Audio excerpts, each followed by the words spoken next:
The ocean stretched to the horizon, gray and endless, as though it had swallowed the sun itself. On August 30th, 1945, the Pacific was no longer a battlefield, but it still carried the heavy silence of a world at war. Waves slapped against the hull of a U.S.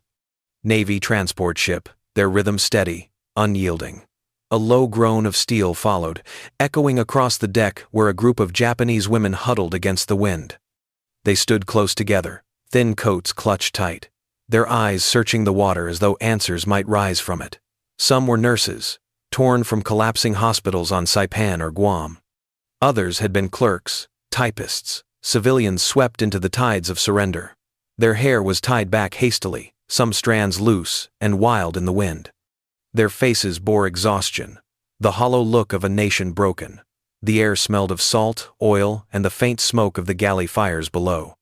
Each woman carried not only the bundle in her hands, a satchel, a folded kimono, a photograph pressed flat between cloth, but the weight of her survival. A nurse of 28 recalled the cliffs of Saipan, where her friends had chosen the sea rather than capture. A young clerk of 21 still heard the frantic shouts, "The day, U.S." Marines surrounded her garrison office. Another, older, carried in her memory the children she had tried to comfort in a missionary compound as the war swallowed them all. Their paths were different, but their dread was the same. What awaited them in the land of the enemy? They had been told since girlhood that Americans were beasts, demons with claws. Newspapers drew grotesque faces with fangs, whispering of cruelty and humiliation. Yet here, on this ship, they saw something that unsettled them more than the threat of chains. The guards were boys. Farm boys from Iowa, steelworkers from Pennsylvania, ball players from Texas. They walked the deck in pressed khaki, rifles slung loosely, their postures more relaxed than threatening. They spoke in accents the women could not understand, their voices calm, sometimes even light with laughter. One sailor paused by the railing, a cigarette pack in his hand. He tapped it gently, then extended it toward the group. The gesture was so ordinary, so casual, that at first, the women flinched, as though he had drawn a weapon. One finally accepted, her hands trembling. The sailor lit it for her, nodded once, and walked on. Smoke curled into the sky, thin and fragile, yet it carried the weight of a revelation. These were not monsters, they were just men. The voyage dragged on, days blending into nights. Meals arrived on trays, bread, soup, sometimes even meat. The women stared at the abundance, stunned. Some could not swallow, their stomachs knotted by nerves. At night, the bunks were hard, the air cool, and whispers filled the dark. "California," one said. "Perhaps Texas," said another. The names sounded foreign, enormous, like words from a dream. More unsettling still was the sight of the Americans themselves. Compared to the men in Japan, hollowed by rice shortages, these sailors seemed impossibly tall, broad-shouldered, strong. Their boots shone, their laughter rose above the wind. The propaganda had painted them as weak and decadent. Yet here they stood, healthy, vigorous, as though carved from a different world. One evening, as the horizon burned red with sunset, the nurse from Saipan leaned on the railing. A young sailor stood nearby, his cigarette glowing in the dusk. For a long time they shared silence, two figures from opposite worlds. When he finally spoke, his tone was gentle, almost hesitant. She did not understand his English, but the kindness in his voice reached her nonetheless. She turned away quickly, unsettled not by menace, but by humanity. Beneath the fear, questions began to stir. If the enemy was not grotesque but human, if the stories drilled into them were lies, then what had all the suffering been for? The ship pressed westward, carrying not only prisoners but the fragile beginning of doubt. And as gulls cried faintly in the distance, the women clutched their belongings tighter, wondering, what would the enemy's land reveal when they finally saw its shores? The morning came with a sharp cry of gulls, and the scent of land, faint but undeniable. The women crowded the rails, their breaths quickening as the horizon revealed itself. At first only a pale line appeared, then shapes, then the unmistakable outline of a coastline rising from the mist. America. The word itself felt dangerous, as though uttering it might summon the cruelty they had always been warned of. The harbor loomed slowly into view. Wooden piers stretched long and skeletal into the water, cranes arched high, and the smell of coal and oil mingled with salt air. For the women, every detail carved itself into memory. They pressed their satchels tighter, eyes darting nervously toward the figures gathering on the docks. Rows of American soldiers stood waiting. Their uniforms were pressed, their rifles resting casually against shoulders. They did not sneer or jeer. They only watched. The women froze. These men bore no resemblance to the grotesque caricatures in wartime newspapers. No twisted faces, no hunched beasts. Instead, they were tall, broad of shoulder, their hair catching the sunlight in shades of brown, blonde, even red. Their eyes seemed impossibly clear. One young woman whispered, her voice trembling, "They are handsome." The word felt like betrayal, yet the silence that followed carried quiet agreement. The ship shuddered as it pressed against the pier. Metal clanged. Orders rang out in English. Boots struck the gangway, as soldiers prepared to escort the prisoners ashore. The women descended one by one, heads bowed, though their eyes flickered upward, stealing quick, startled glances at the soldiers towering above them. The difference in stature was undeniable. In the 1,940 seconds, the average Japanese man stood just over 5 feet 3. These Americans loomed nearly half a foot taller, nourished by a land that had never known starvation. The women felt dwarfed, not only in height, but in strength and presence. To them, it was as though they had stepped into a land of giants. Yet, there was no roar of cruelty, no spit, no strike. At the bottom of the gangway, an officer gestured calmly, directing them into lines. His tone was firm, but not harsh. Another, noticing a satchel slipping from a woman's shoulder, pointed it out with a quiet word, careful not to touch her. The women's hearts raced at these gestures, small courtesies that cut deeper than commands. This was not what they had prepared for. Trucks rumbled nearby, their engines coughing, waiting to carry the prisoners inland. As the women were guided toward them, they caught glimpses of the port beyond. Wide streets alive with warehouses, cranes swinging lazily overhead, neon signs glowing in strange English letters. Cars rolled smoothly along, chrome glinting in the morning light. The shock deepened. In Japan, cities lay in ruins. Tokyo, a field of ash. Osaka, blackened. Nagoya, shattered. Here, even in wartime, buildings stood tall. The industry hummed. The streets bustled. This was not the wasteland they had been told to imagine.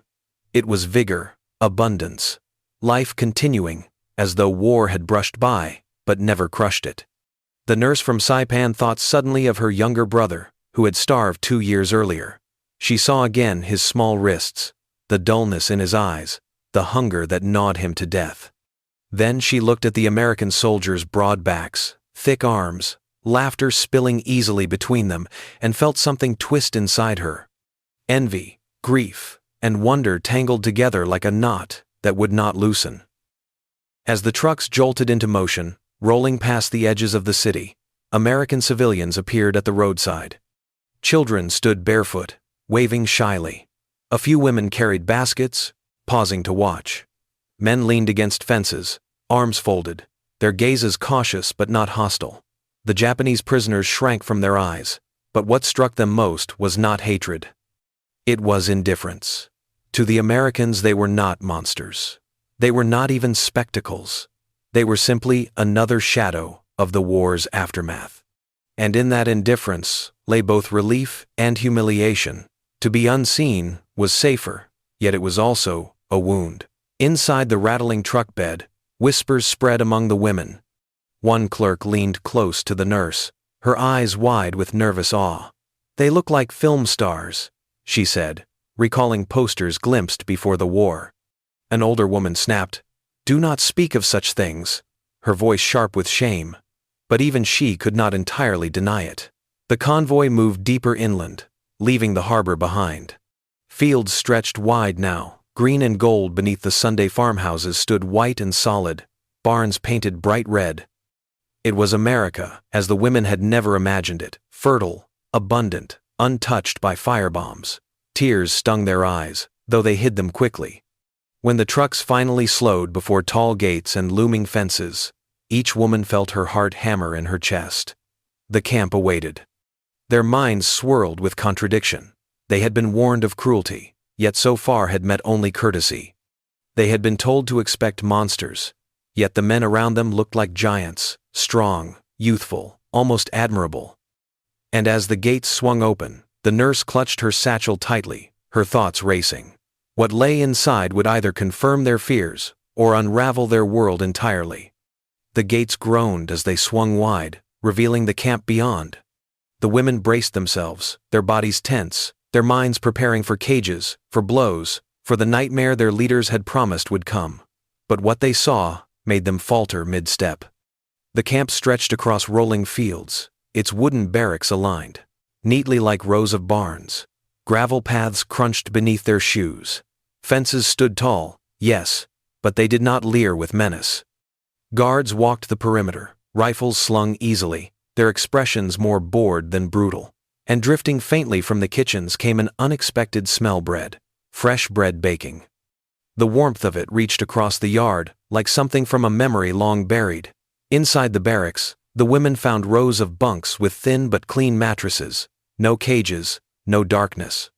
They dropped their satchels onto the wood, their eyes darting across every corner, waiting for the cruelty to reveal itself. But nothing came. That night they slept uneasily, startled awake by the sound of a bell in the morning. Not the bark of a guard, not the crack of a whip. A bell cheerful, almost like the schoolyard chimes of their girlhood. The women lined up for breakfast, moving with hesitant steps. And then, the shock deepened. Plates slid across the counter, heavy with scrambled eggs, bread thick with butter, bacon sizzling on tin. The clerk stared at her tray, as if it were a cruel joke. The nurse whispered, her voice breaking, "This would feed a family for a week in Tokyo."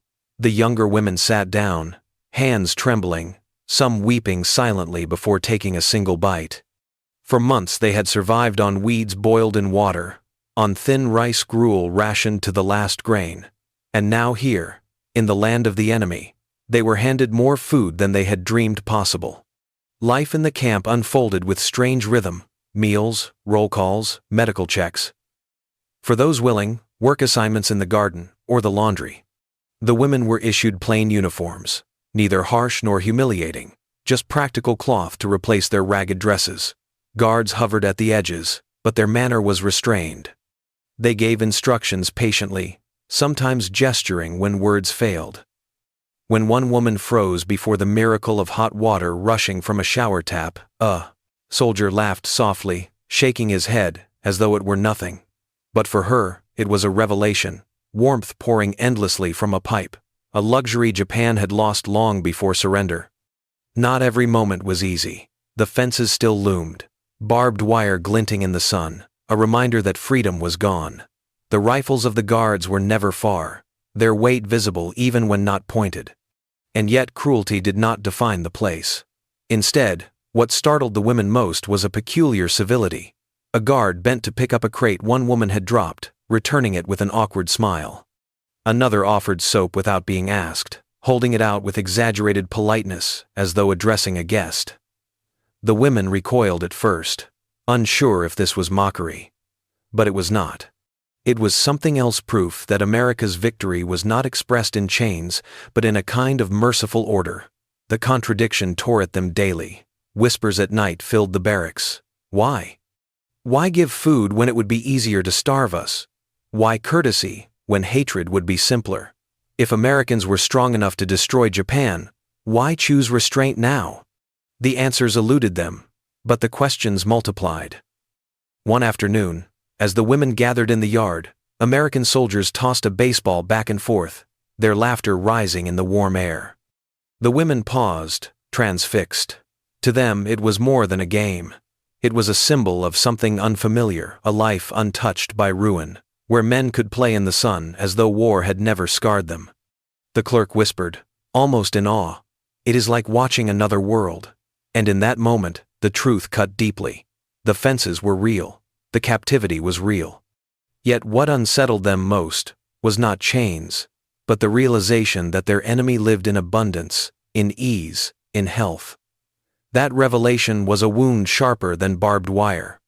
As dusk settled over the camp, the nurse from Saipan pressed her hand against the barracks wall, steadying herself. She thought of her fiancé, lost at sea, his body starved and frail. Then she looked out at the guards, their jaws square, their laughter careless, their uniforms pressed. The contrast burned in her chest.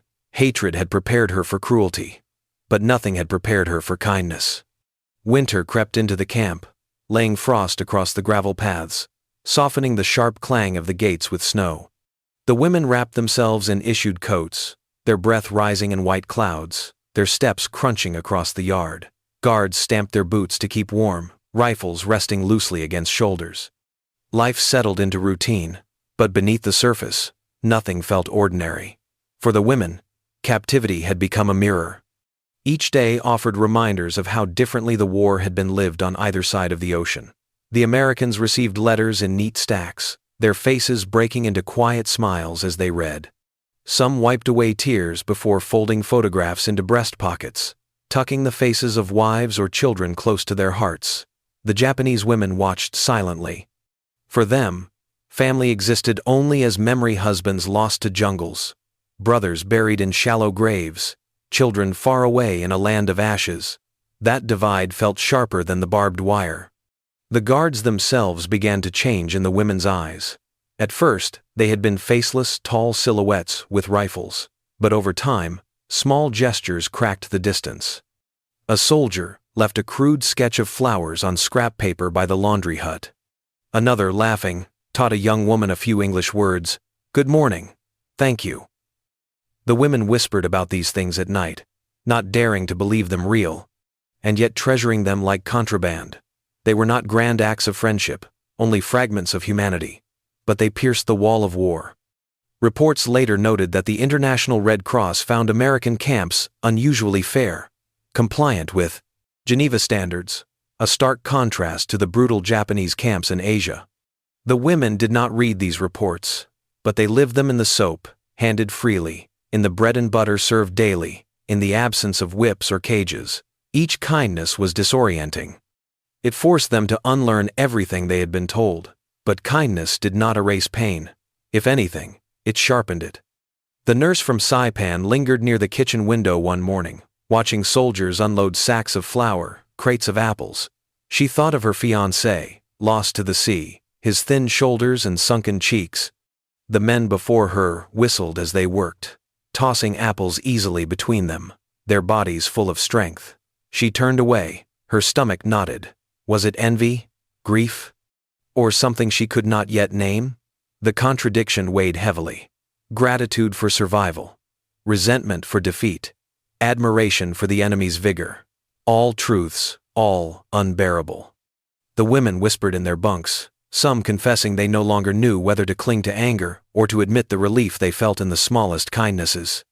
One admitted she had dreamed not of cruelty, but of laughter, the laughter of the guards echoing through the yard. She spoke with shame, but others nodded silently, haunted by the same dreams. Even the Americans seemed uneasy with the strange bond forming. Some approached stiffly at first, maintaining distance, but as months passed, that stiffness softened. When a storm swept across the camp, guards shouted to secure windows, rushing alongside the women to protect roofs and doors. For a brief span, captor and captive worked side by side, bound by the same urgency. And afterward, when the storm passed, the memory lingered. The greatest wound, however, lay in comparison. The Americans were broad, well-fed, confident. The Japanese homeland was starved, broken, grieving. Every polished boot, every baseball tossed in the sun, every gleaming smile reminded the women of what their own nation had lost. To be treated with dignity was both gift and torment, proof of America's strength and Japan's ruin. One evening, as dusk painted the sky violet, the nurse leaned against the barracks wall, listening to the guards' laughter drifting across the yard. She pressed her hand to the wood, steadying herself. Hatred, she realized, had been simple, but this kindness, abundance, strength, was far more difficult to bear. And as night closed in, whispers spread of a new surprise. Something stranger still awaited them, something that would unsettle their hearts even more than soap, bread, or baseball. The rumor spread like a draft through the barracks, whispered from bunk to bunk in the darkness. The Americans were planning something new, something unexpected. Some women laughed bitterly. Surely it was a trick, another test of their gullibility. Others lay awake, restless, wondering what kindness could possibly remain to be revealed. The next afternoon, the surprise arrived not with thunder, but with music. A soldier carried a phonograph into the yard, cranked its handle, and set the needle. From the horn poured a sound the women had not heard in years swing. Brassy, alive, exuberant. Trumpets soared, drums cracked, and a saxophone wailed in a rhythm as foreign as it was irresistible. The prisoners froze, staring. Some smiled in spite of themselves. A few guards clapped in time, joking and dancing, a half step on the gravel. The nurse closed her eyes, the music pressing against her chest. Tears burned at the corners of her eyes. It was not cruelty that broke her this time, but beauty. Joy itself felt unbearable, almost cruel, because it reminded her of what had been lost. Her fiancé's voice, the laughter of her brother, the sound of festivals that would never return in a land now turned to ash. Yet the music etched itself into her memory, a moment when the walls of war cracked open and something human spilled through. Days lengthened into months. The women grew accustomed to camp life, the taste of white bread, the strange pleasure of hot showers, the sight of baseballs arching against the sky. Yet, beneath these routines, questions festered. If the Americans treated them with courtesy, what did that say about the propaganda they had believed all their lives? If the enemy was not monstrous, then what had their suffering, their families' deaths, their nation's sacrifice been for? Seasons turned. Snow gave way to thaw. Buds broke through the soil, and with them came rumors of release. The war had been over for months, and repatriation loomed. For many of the women, the thought of returning to Japan stirred dread as much as longing.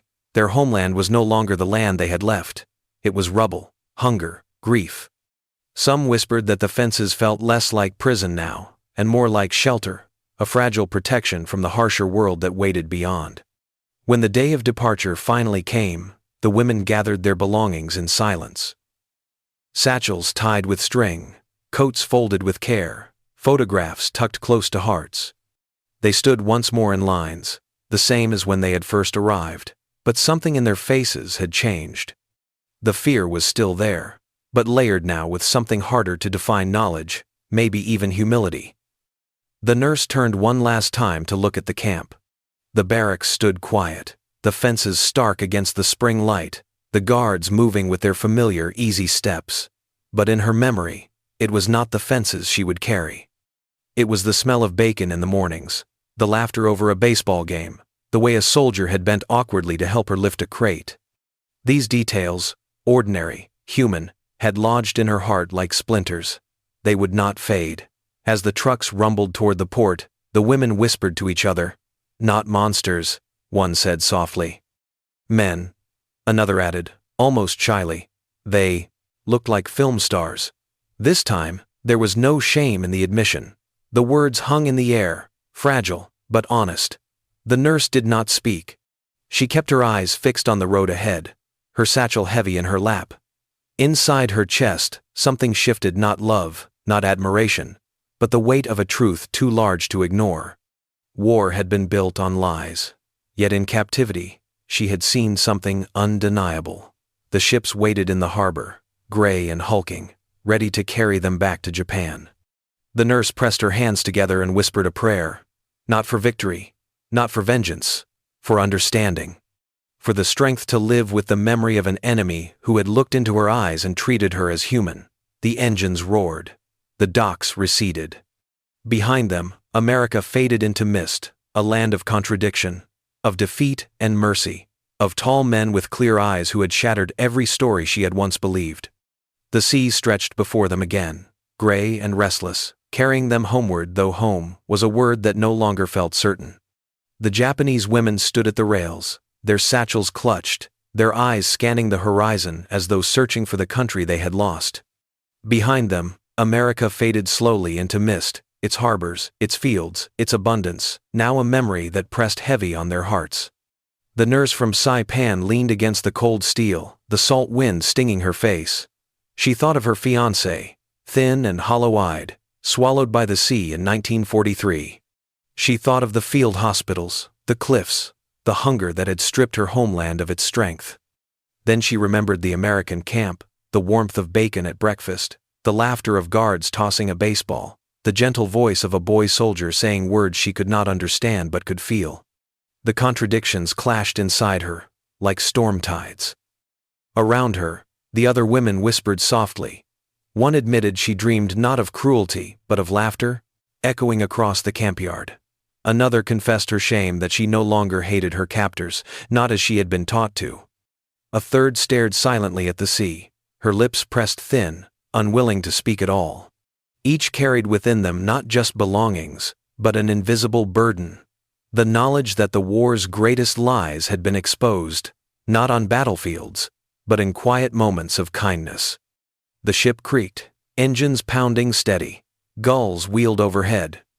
For the women, every detail was etched deep, for they knew their return would not be to the same Japan they had left. Tokyo lay in ashes, villages had starved, families had been scattered, some erased entirely. The homeland they longed for was gone, replaced by rubble and surrender. And yet, the memory of America would not vanish. It would travel with them, both painful and luminous.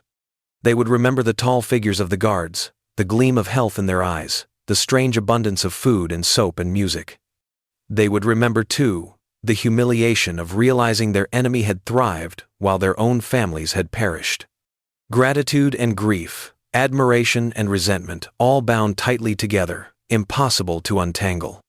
One evening, as the sun sank low, the nurse whispered a thought that had haunted her since the docks. If they are not monsters, then what are they? No one answered. The women stood in silence, watching the horizon burn red, listening to the hiss of the ocean. When Japan's coast finally rose from the mist, hearts clenched. It was not the proud land of empire they had been taught to defend. It was a scarred nation, defeated and bent.